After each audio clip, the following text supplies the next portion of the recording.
Hi and welcome to Eagle Eye. My name is Zander Hartberg. I'm a freshman on the men's soccer team. I hail from Stoughton, Wisconsin. Today we are joined by a super special guest. Romaric Setodji. Sorry, I don't want to cut you off. He's the new men's head soccer coach. We're super excited to have him this year.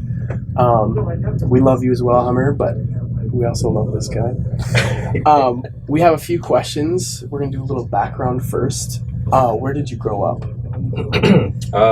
I was born and raised in Togo, it's in West Africa. So I grew up there until I was 16 years old. My family moved to Pittsburgh, Pennsylvania. So Pittsburgh is kind of my hometown in the U.S. Grew up there until I was about 22 or so. So I was there for about 8 years. And then I moved to Colorado Springs, Colorado. I was there for 2 years and moved to Philadelphia, Pennsylvania. I was there for 3 years old. I was there for 3 years, and then I moved to Madison, Wisconsin. As you can see, hold on one second. He's a Steelers fan, which is no bueno. So with all of those places, how come you decided to come to Edgewood? Edgewood College, mainly because I'll say two things. The first one is, doing my research and while interacting with some key people on campus, there was one main factor that I definitely picked up. It was definitely the fact that everybody is willing to work hard, so that every students are satisfied with the services that we offer at Edgewood College, and it is done with excellence. And then the second part of that is, even though faculty and staff is getting it done with excellence, they also value family. And I learned that really fast when I came here for my interview, but also while I've been here for the past 2 weeks or so. Faculty and staff, everybody that I've met, they've been really nice. They've been, asking me how the transition has been going, and they've been really caring. And they even told me, even though they work in different departments, if I have any questions and they don't have the answer, they will still find a way to, get me the answer. They've even offered to help my family in case we need anything during this transition time. That's awesome. I also noticed that my first few weeks here were super smooth just because everyone really wanted to help and wanted to make sure that you felt at home. What are some things, I know you just moved, what are some things that you've noticed you like about the Madison area? To be honest with you, I think Madison is a well-kept secret from the entire world.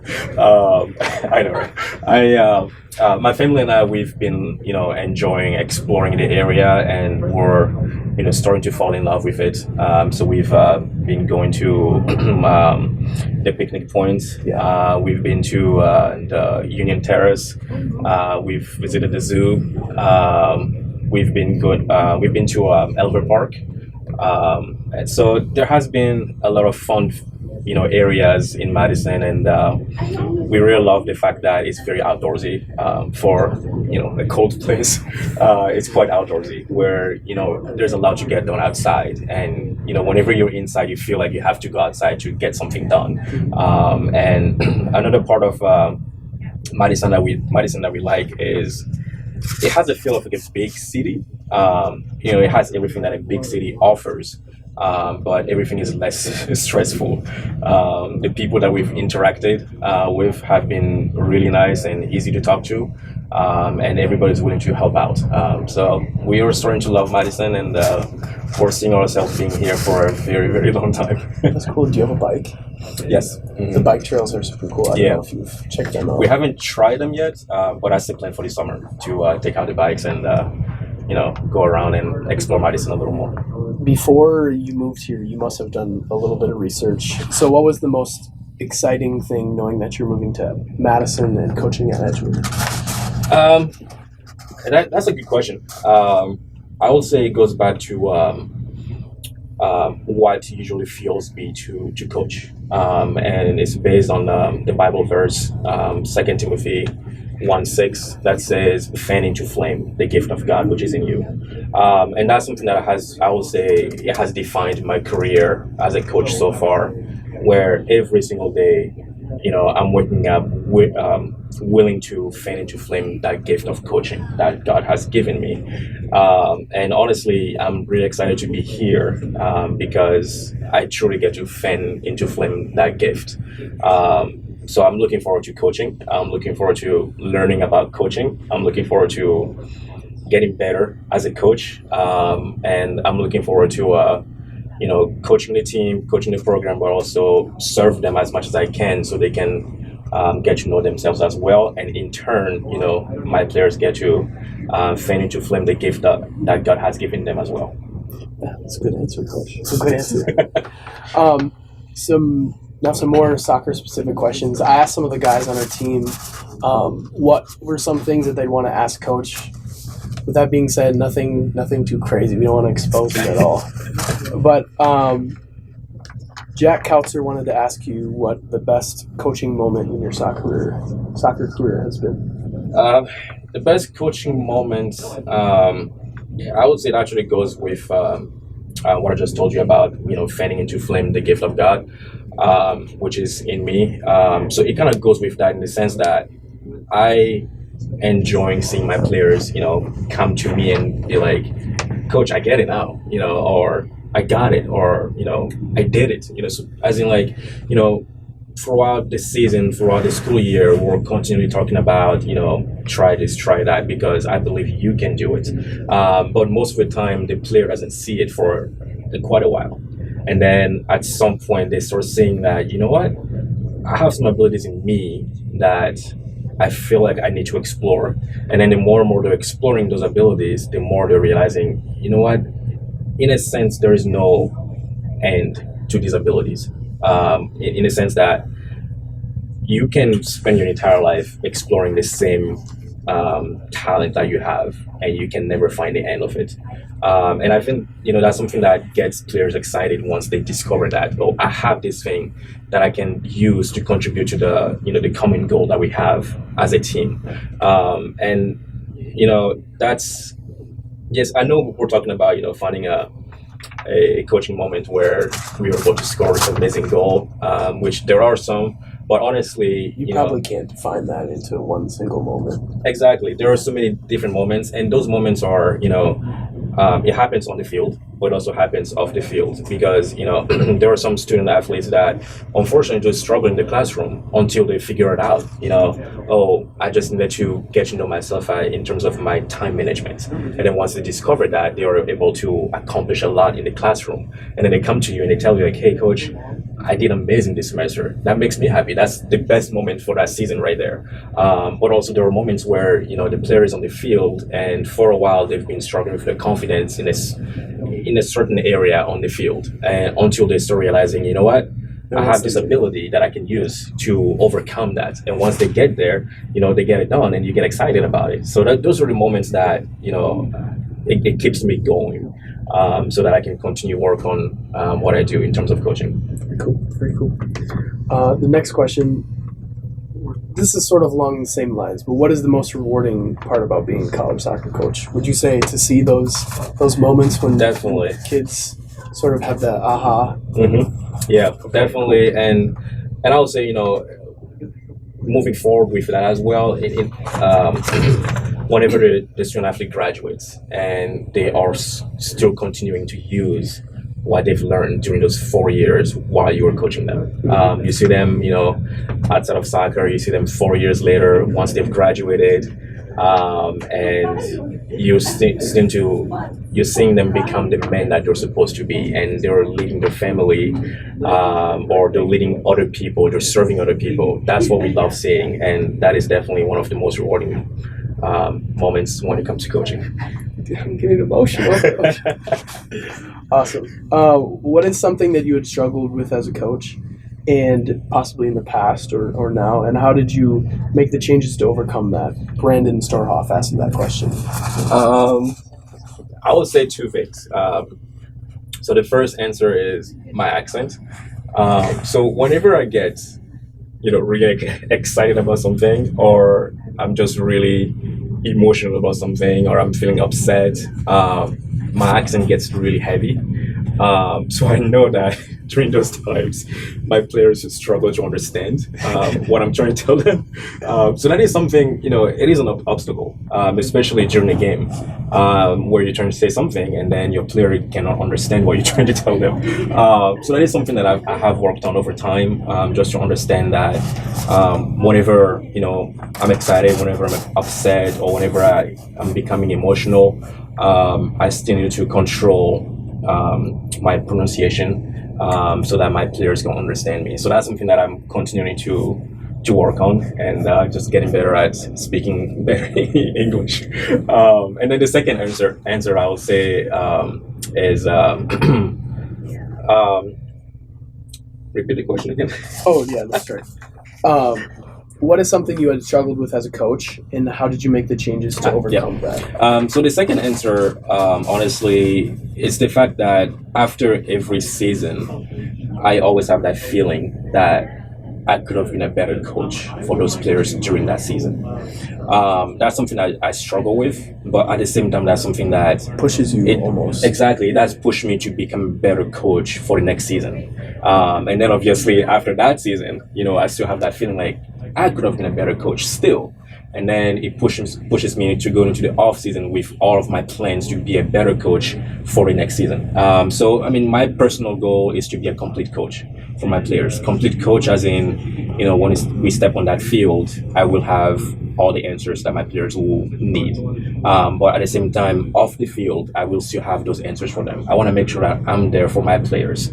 So there are moments where, you look back to the season and you realize that one player was struggling with something, or that one player needed me at that specific moment, and I didn't have the answer. So at the end of that season, I do what I can in order to learn, so I can be a better coach for the next season. So yes, so it does push me at the end of the day to be a better coach. I guess it's sort of a blessing and a curse, but also it'll get you to where you want to be eventually. Exactly. It's one of those feelings that you don't want to have, but at the same time, you do want to have that feeling, because that's what's going to get you to the next step. Cool. Eli wanted to know when you started playing soccer. I don't remember when I started playing soccer. Growing up in Togo, everybody plays soccer just growing up. So for me, for example, I would say that I started, playing soccer when I started learning how to walk. And I grew up playing street soccer as just a little kid, and it was, it's a sense of pride. To play for your house, or a sense of pride to defend your neighborhood against your neighborhoods in street soccer tournaments, and or to defend your school against other schools. So that's how I grew up, playing soccer. So yeah, I would say I started learning to play soccer when I started walking. As long as you can remember. Yeah. So I think same with me too. My dad had a soccer ball on my There you go. When you were growing up, who were the players you looked at as like, wow, I wish I could be this guy, or I wish I could play soccer like him? Okay, so I can start, naming all these people, and it may take a while. So I'm just gonna name a few. All right. So Adebayor, he is from Togo. Kader Kubaja, he's from Togo as well. Overmars, he's from Netherlands. Let's see here. Thierry Henry from France. Of course. Maradona. Roberto Carlos from Brazil. Roberto Baggio from Italy. There's a lot that I can name right now. And obviously Romario. I became a big fan of him because my name is Romaric, and it's pretty close to Romario. He's from Brazil, and he was really good playing for Barcelona. So this is not a question that was on here, but I'm gonna just hit you on the spot with this. All right. Who's the best player in the world right now, in your opinion? That's a good question, and I'm not gonna lie, I do my best to avoid this question right here. Saying Cristiano Ronaldo, you want to say Cristiano Ronaldo. No, it's Messi. Messi is my favorite player, and I think he's the best player in the world. But I would say, as a coach, you start to understand that we're experiencing or we're witnessing history right now. With Ronaldo accomplishing all of these amazing goals and also Messi doing the same thing on his side. So I feel like as soon as you name a best player, you start focusing on just that player and you forget to see what this person is accomplishing and what you can learn from them. So I guess I can make it public that I'm not a big fan of Ronaldo, but I respect him a lot. Although he references him almost once a practice. I do. Because I respect him a lot, and I've learned a lot from him about how confident he is in himself, about how positive he is all the time on the field, and how he's a great leader for his team. And Messi, he's a great leader in his own way. I love how naturally, it just comes for him to go around people on the field and the way he sees the field overall. So it's a good question. I wouldn't want to name a best player, but if I have to, I have to lean toward Messi, but knowing that Ronaldo is way up there as well. Good answer. It's hard to say. I can't say either. What do you look forward to most about this upcoming season? So we've already set our goals for the fall season. Yeah. And there are big goals. The NAC better watch out. Yes. Is what we're saying. There are really big goals, and I know that it's going to be a tough journey for us. It's going to take hard work, but I'm really excited about the fact that we can accomplish those goals. I'm fully confident that we can accomplish those goals. And another thing that I'm excited about is we are a very young team, and having a young team and with a new coach, it's exciting because we can lay down those foundations together now, and we can see the improvement together as the years go by, because a lot of you are going to be here for a few years, so we get to see the improvement together, and we get to build those foundations, those strong foundations that we need to have, so that whenever the new recruits come in, you guys will be able to just guide them right away.